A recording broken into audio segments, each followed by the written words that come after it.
A sobbing Russian soldier slammed Vladimir Putin for killing civilians and children in Ukraine. The three soldiers are believed to have been shot down from Ukrainian airspace last week before being given the chance to speak to journalists at the Interfax Ukraine news agency. One of the soldiers, Gorkin Sergei Alexeyevich, went on to apologize for Russia's action in Ukraine. He said, "I apologize for myself, for my squad, to every home, to every street, to every citizen of Ukraine, to the elderly, to women, to children for our invasion of these lands.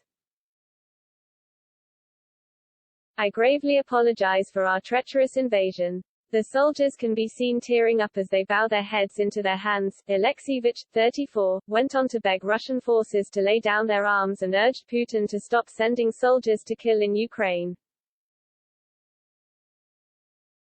It comes after reports Russian soldiers are holding patients and doctors hostage at a Mariupol hospital, claimed a regional governor, amidst a brutal siege.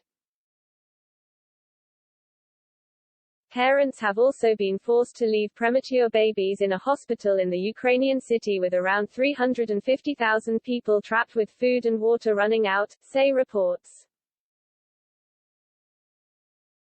Horrific scenes of bombed-out buildings and street fighting have been played out in recent days as the Russian army shells the city and the Ukrainian residents prepare to fight to the death to keep them out.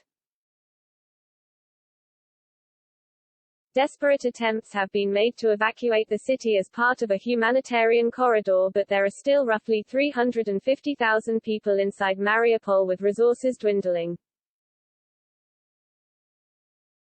And with the fighting raging, people have been unable to leave hospital, said Pavlo Kyrylenko, head of the Ukrainian military in the Donetsk region.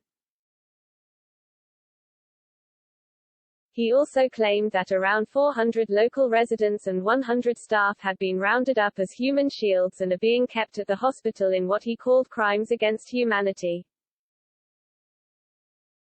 "It's impossible to get out of the hospital," Mr. Kyrylenko wrote in a Telegram post.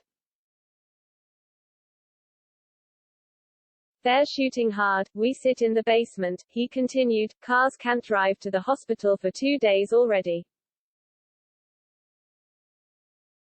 High-rise buildings are burning around. Russians drove 400 people from neighboring houses into our hospital. We can't get out." Ukraine accused Russia of blocking a convoy trying to take supplies to the besieged city, where the Red Cross said desperate families were being suffocated as food and water ran out. Deputy Prime Minister Irina Vereshchuk said hundreds of civilians managed to leave Mariupol in cars for the second successive day, but the aid convoy trying to reach the port city was stuck at nearby Berdyansk as Russian shelling continued.